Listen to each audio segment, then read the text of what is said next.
Joignez-vous à la discussion. Appelez ou textez le 187 Cube Radio 1877 827 2346.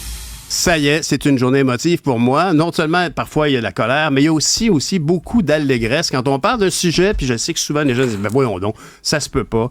Ben oui, on va parler de Taylor Swift parce que c'est vraiment ma chanteuse américaine, et je devrais pas dire chanteuse, je devrais dire autrice, compositrice, chanteuse américaine préférée depuis 10-15 ans certainement.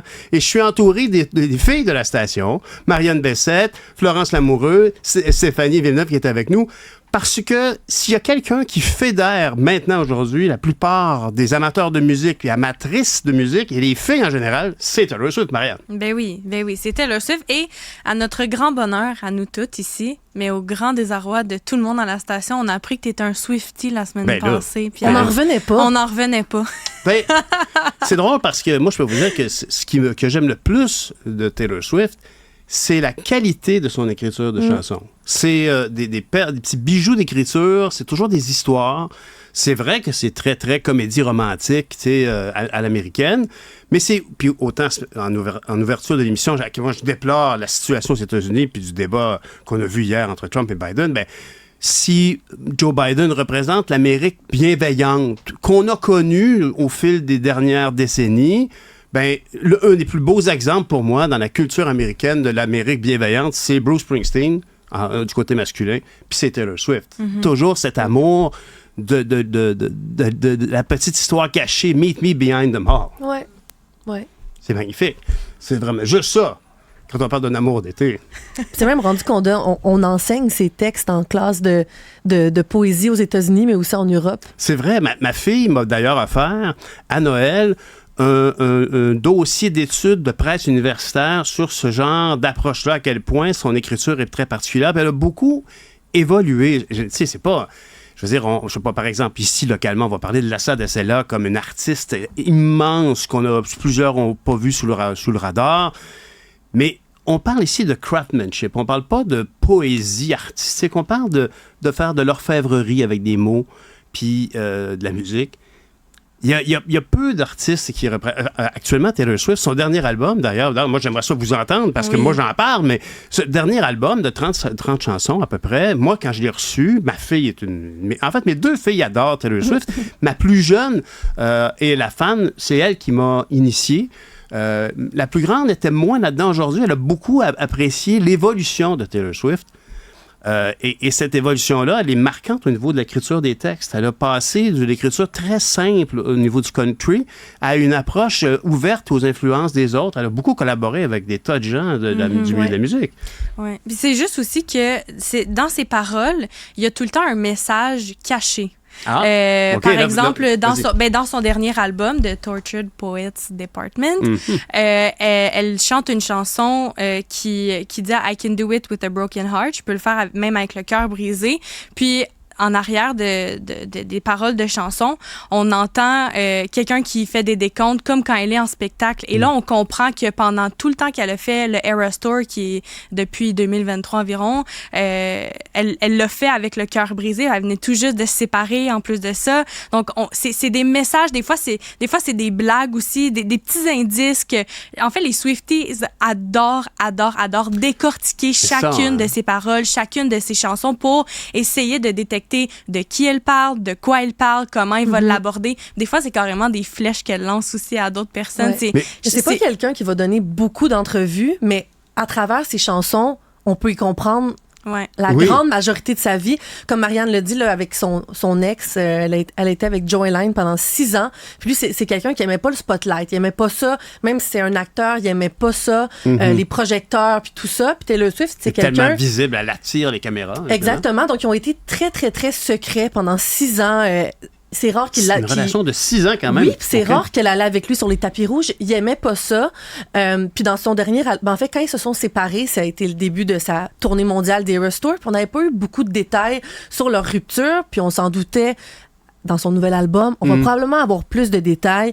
Puis il y a une chanson, par exemple, nommée The Black Dog, où, quand on fait une recherche, She probably doesn't know that song. C'est ça. She's too young. C'est un des bars à Londres, où elle avait une maison très longtemps avec son ex, puis on comprend qu'à un moment donné, il était allé à une soirée là-bas, puis on voit qu'elle a eu de la peine. Il y a eu aussi une autre chanson, So Long London, où on comprend qu'elle a eu vraiment de la peine de devoir quitter Londres, une ville qu'elle aimait tant, où elle a eu une maison pendant des années. Donc, c'est pas quelqu'un qui va donner beaucoup d'entrevues, là, plus dans la dernière année, parce qu'elle a été la personnalité Times, puis tout ça. Mais à travers ses chansons, on comprend beaucoup de moments de sa vie, à travers quoi elle a passé. Puis je pense que c'est ça qui Mais ça, c'est parce que vous êtes des jeunes. Swifties finis et convaincus. On parlera de vos billets de spectacle tout à l'heure, de vos démarches. Mais Stéphanie, toi aussi, je pense que tu aimes beaucoup Taylor Swift. Est-ce que tu es d'accord? Tu vois bien qu'il y a une différence quand même entre Taylor Swift, par exemple, et une contemporaine, mettons Katy Perry. Les gens c'est pas la même chose. C'est ça. Ah non. Puis tu sais, comme tu parlais de l'évolution de Taylor Swift, ça s'entend, ça se lit dans ses textes. Et moi, ce qui m'a le plus marqué de cet artiste-là, c'est son talent à changer de style musical et de se les approprier aussi. Parce que, tu sais, on pourrait prendre juste Justin Timberlake. Quand il a essayé d'aller dans le country, ça n'a pas marché. Là. Fait que, tu sais, c'est pas tout le monde qui est capable de naviguer dans différents styles et de réussir et de plaire continuellement à ses fans. Parce qu'à ce moment-là, tu sais, au début, c'était des fans de country. Mais est-ce qu'ils vont suivre au virage pop? Mais ils ont suivi. Puis est-ce qu'ils vont suivre au virage folk? Mais ils ont suivi. Tu sais, fait que de réussir ces exploits-là, un après l'autre, moi, c'est là-dessus que je lève mon chapeau à Taylor Swift. Mais c'est vrai que cette évolution-là, d'ailleurs, honnêtement, parce que je trouve ça peut être un peu prétentieux de dire que c'est une importance sociétale d'en parler, mais honnêtement, actuellement, comme personnalité forte, comme meneuse, comme on parle souvent des gens les plus importants sur la planète, Taylor Swift pèse extrêmement lourd. Elle a un pouvoir d'influence, en tout cas, premièrement économique, quand elle fait une tournée, ça change la donne dans un pays.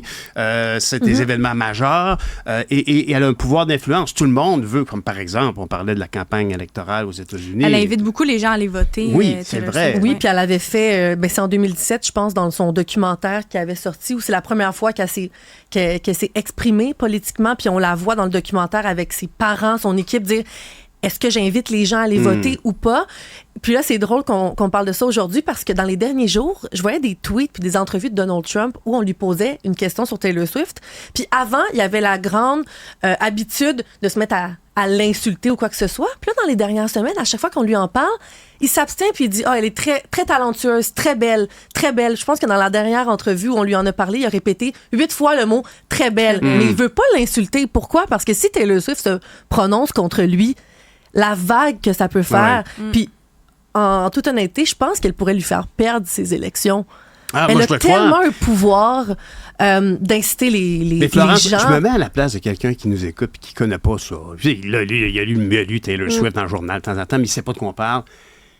Ces gens-là doivent dire, voyons donc, c'est exagéré, là, vous consacrez combien de minutes à parler d'une artiste qui est milliardaire. En plus, on en a tellement parlé dans les derniers temps avec Travis Kelce. Mais c'est une autre histoire. Taylor Swift, honnêtement, en termes d'influence sur sa société, c'est énorme au niveau générationnel aussi. Je veux dire, et récemment, je me souviens, il y a peut-être 5 ou 6 ans, on évoquait que Taylor Swift voulait faire un passage au cinéma et que plusieurs la considéraient pour interpréter Joni Mitchell dans un biopic. Honnêtement, je me demande même si c'est possible aujourd'hui, dans la mesure où elle a dépassé en termes de fame, en termes de célébrité, ces artistes-là, non? Oui, mais en même temps, elle a déjà participé à certains films. Elle a participé dans un film de Hannah Montana aussi en 2009, je crois. Valentine's Day aussi, qu'elle a tourné dans ces années-là. Mais au contraire, je pense que, je sais pas si elle l'a dépassé, mais qu'est-ce que ça pourrait apporter à la production? Moi, c'est plus là-dessus que je me pencherais. Les gens, présentement, il y a vraiment une folie de Taylor Swift. On en parle tout le temps. Dès qu'il y a quelque chose, il y a des articles dans les journaux québécois, américains, partout à travers. Les journalistes américains ont dédié des journalistes à seulement faire la couverture de Taylor Swift. Leur travail, c'est ça. Je pense que c'est notre rêve, Flo. Mais je pense aussi, est-ce qu'on croirait à son personnage? Tu sais, elle est tellement...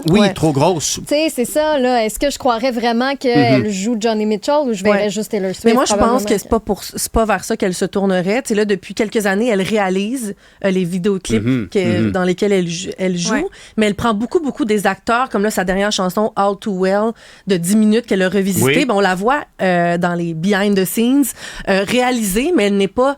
c'est pas elle qu'on voit devant la caméra. Donc, je pense que peut-être ses projets futurs, ce serait de faire de la réalisation, mais je pense pas qu'elle se mettrait à l'avant-scène au cinéma. Moi, c'est peut-être plus aussi selon son emploi du temps.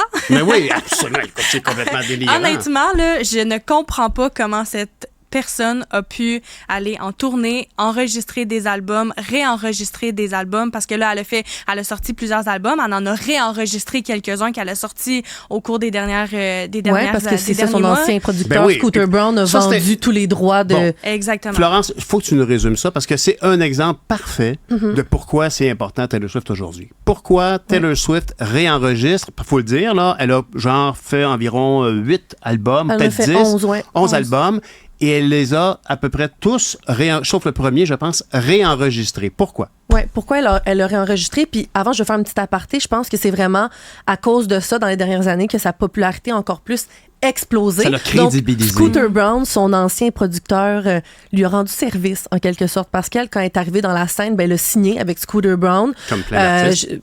Comme plein d'artistes, dont Justin Bieber, qui a fait ses débuts avec lui aussi. Puis dans les dernières années, ben, Taylor Swift a voulu un peu reprendre le règne de ses albums. Vous n'êtes plus nécessairement être en contrat avec lui. Puis ils ont rompu leur contrat et tout ça. Puis Taylor Swift a continué de son côté. Puis à un moment donné, elle s'est rendue compte que finalement, elle avait perdu tous les droits de ses catalogues parce que Scooter Braun a décidé de les vendre. Oui, tout simplement. Un fonds d'investissement pas impliqué en musique, pas en pérennité musicale. Donc, à chaque fois que monsieur, madame, tout le monde cliquait pour écouter sa musique, ben l'argent n'allait plus à elle. Puis elle disait, au-delà de l'argent, c'est à moi. C'est moi qui ai écrit ces chansons-là. Donc, je veux tout simplement plus que les gens écoutent cette version-là. Puis c'est dans une entrevue où... Je pense que c'est une des premières entrevues qu'elle donnait après cette annonce-là, où l'animatrice lui a demandé est-ce que tu vas les enregistrer? Puis elle a dit c'est sûr que oui, je vais le faire. Puis c'est la chanteuse Kelly Clarkson qui lui a vraiment poussé à le faire. Puis chaque fois qu'elle sort un nouvel album, elle lui envoie un bouquet de fleurs pour la remercier de l'avoir poussé à le faire. Donc elle a réenregistré, je sais pas c'est combien exactement. Au moins 7 ou 8. C'est quasiment tous ses anciens albums, mis à part les 5 derniers. Exactement, le premier, Tim McGraw, pas Tim McGraw, Taylor Swift, qu'elle a pas... le premier, elle l'a pas refait. Non, mais exactement. Elle a refait Fearless. Oui, elle a fait Fearless, Speak Now, Red, 1989. On attend par contre Reputation, qui n'a pas encore été réenregistré. Il y a peut-être des complications parce que Reputation a été fait avec des producteurs musicaux suédois. Fait qu'il y a beaucoup de gens, il y a beaucoup de labels impliqués dans la production. Je pense que ça change un peu les choses parce que cet album-là était très différent.